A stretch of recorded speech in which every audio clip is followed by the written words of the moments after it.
this damn factory operator has me working 24/7. I'm going to show him. And, he crushed him.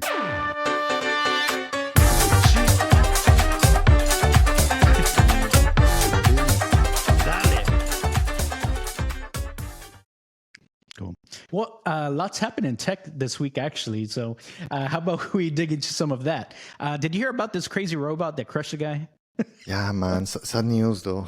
It's like, yeah, it was literally in South Korea, right? You have this robo arm. A 40-year-old person was inspecting the machine, and suddenly the machine grabbed him and just put him on the belt and kind of crushes his head and his chest, and it killed him, right? So, and yeah, it's just all over the news.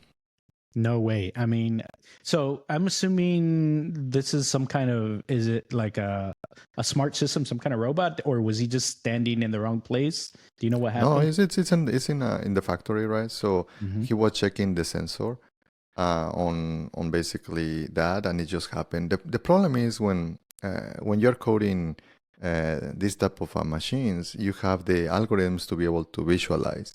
So and trying to assess the object that is using. So kind of unfortunate that probably it actually maybe thought that it was a box, and it was treating him like a box, right? So programmers need to be very careful, right? When they are like they have to put a lot of checks in place to be able to remove some bias. And it reminded me this news. Do you remember like the movie iRobot? There is a movie, but obviously it came from a book. I didn't know it came from the book. Okay, I'm not big in science fiction reading, but I like the movie. It was pretty cool. That's the one with Will Smith, right? That's right. Yeah. So the author has three rules. Do you remember the rules from the movie? I think that they mentioned it too. So this is Asimov. The Asimov rules about the robots, right? Like don't kill the human. I don't know. What are the other ones? Yeah, basically, a robot shouldn't injure a human, right? So don't kill the human, I guess. The second one is that the robot must obey orders given by the human, except if actually excluding any conflict with the first one, right? To not harm a human. Okay. And the last one is basically a robot must try to survive, to preserve his own existence, as long as it's basically not colliding with the first rule, which is not don't harm a human, which is like this one completely failed. the rules from Asimov, right? So it's a very, very weird spot, because you can see it also in all of the different automation, right? Like maybe in Tesla, right? Like when you're doing some of the motions, like imagine if somebody just crosses the street and by accident, but then what do? The car, do they stop, right? Knowing that there are some cars in the back, right? What about if it's a child, right? So a lot of these nuances to see all of these problems, they have to be kind of built on the algorithm for the machines or the AI to be able to kind of make an assessment very quickly, right? Yeah, it's very interesting because basically a lot of these new models that we're building right now, we'll need to build in some ethics into it, because of course there will be situations where there's a clear-cut answer, yes or no, or one way or the other. There will be choices that need to be made, is like, this is the best of the bad choices that it has, and it has to do in split-second decisions, right? So I think that's pretty interesting. Now, here's my thought though. Like, what if right now we're thinking, okay, that robot mistook the human for a box, right? But what if, I mean, last time we said these robots are learning how to lie, right? So what if it became sentient and it said, this damn factory operator has me working 24/7. I'm going to show him. And, he crushed him, right? So I don't know. I obviously, I don't think that's what happened. But, you can see as we move forward, and if these AI robots become able to think for themselves, like it can say, I thought it was a box. This was an accident, obviously, but maybe there's ulterior motives. You never know.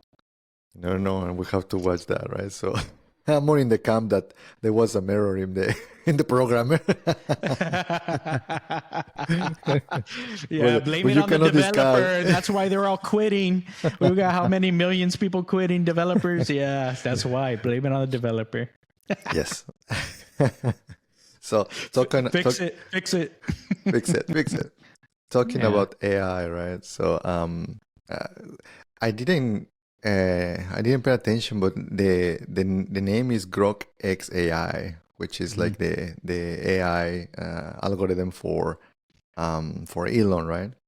Have you used it or not yet? Or So I don't have access to it. I looked into it, but it looks like you have to Elon smart here. It's like you have to buy Twitter or to be a blue check or whatever it is nowadays on Twitter or X, like a verified user, and then he'll think about giving you access to Grok. So it's not open to the public yet, but they did get released this week. I think it's kind of funny, Of course, I think we've talked about how Elon was part of Sam Altman's OpenAI before when it was first getting started, and I guess there was some beef that happened, and he ended up getting kicked out or he left, or he was saying he didn't like the direction, and he's like, it'll fail without me anyways. Well, as we know now, ChatGPT got an influx of money from Microsoft, and now they're like the biggest thing right now. So yeah, what does Elon go do? He's obviously, like, copy. I got my own now. Yeah, mine's better. Grok is so much Bigger better and than better. GPT, bigger and better, right? But by the way, right now with the word Grok, I'm not sure this is my own. I need to do some research, but I'm just by hearing it. There is a book. You said that you don't read, so I'm not gonna ask if you read it. I'm gonna assume not science fiction. I don't do much science fiction reading. Well, this one is another science fiction book, which is called A Stranger in a Stranger Land. Have you read it?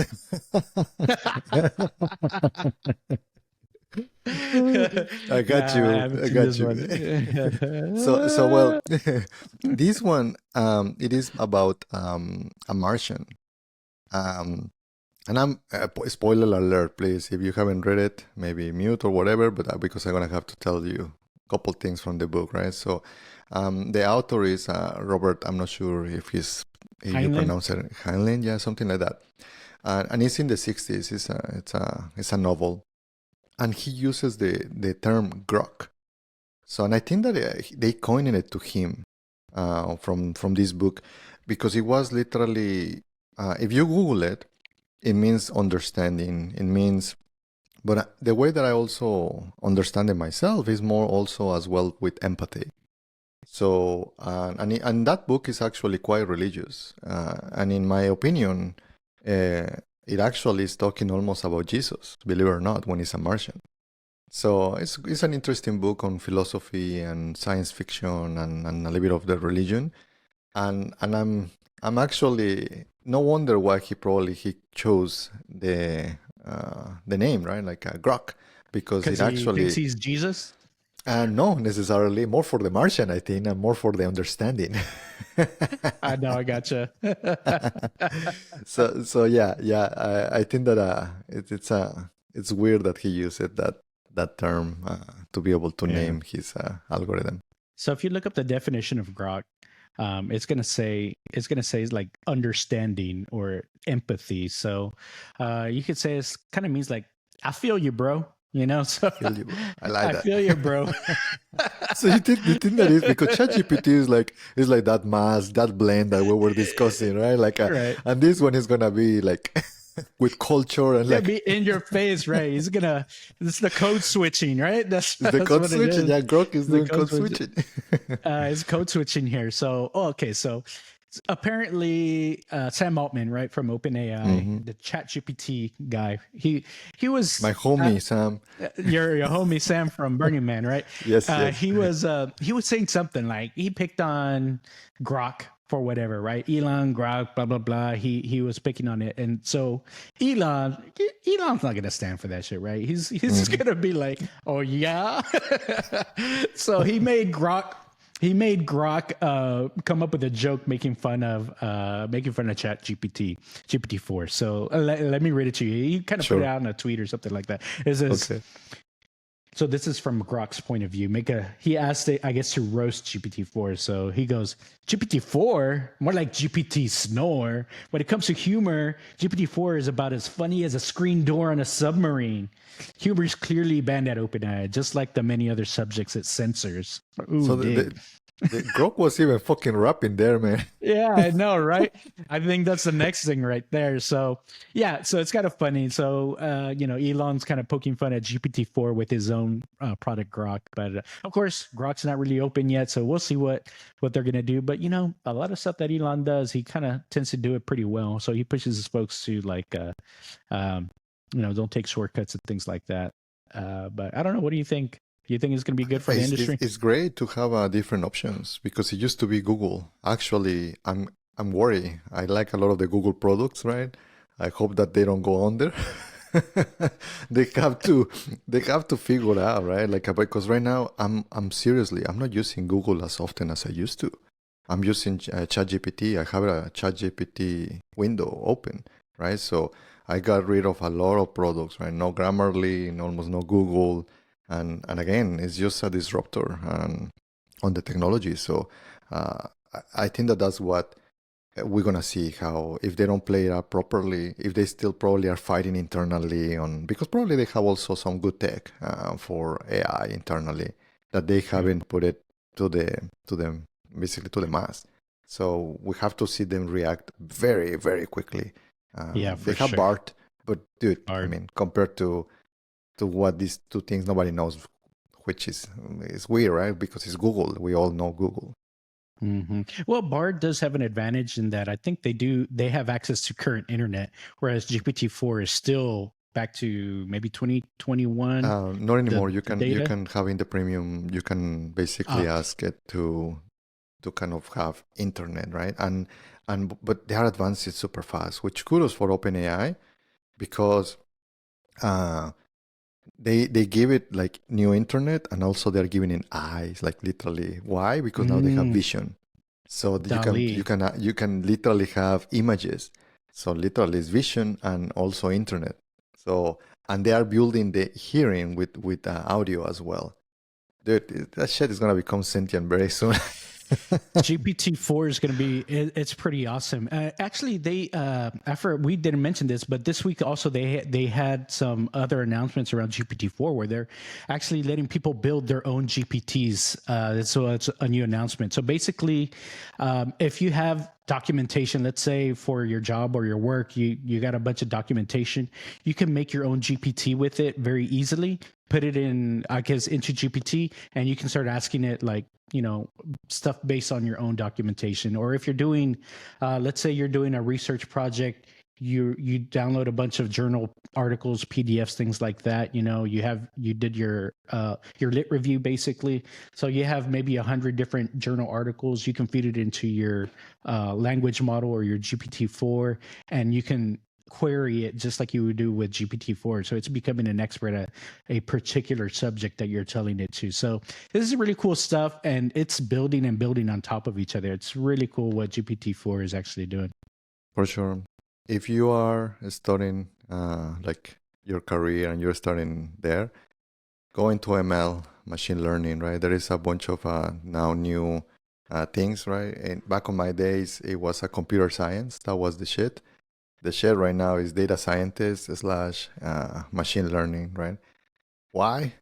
OpenAI actually is paying 10 millions a year. So for their top programmers, their top people, right? So, I mean, now you hear here.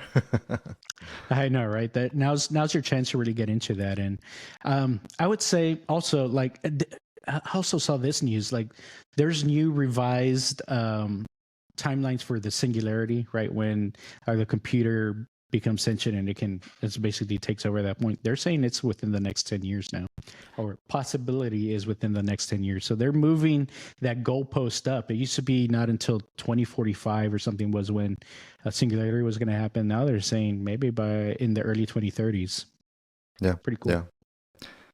All right. I think that we have a solid one, man. of course, at that point, we won't need developers once the singularity happens. So I don't know. Spend your time wisely, I guess. That's the closing thought for today. Exactly. But hey, if you like this content, be sure to like, subscribe, and comment. I know we had some pretty interesting comments in the last week, so we're going to take that into consideration, and we're going to see if we can do some Jurassic Park or Jeff Goldblum type work here. I think that's going to be very interesting to see. Mando, what do you think?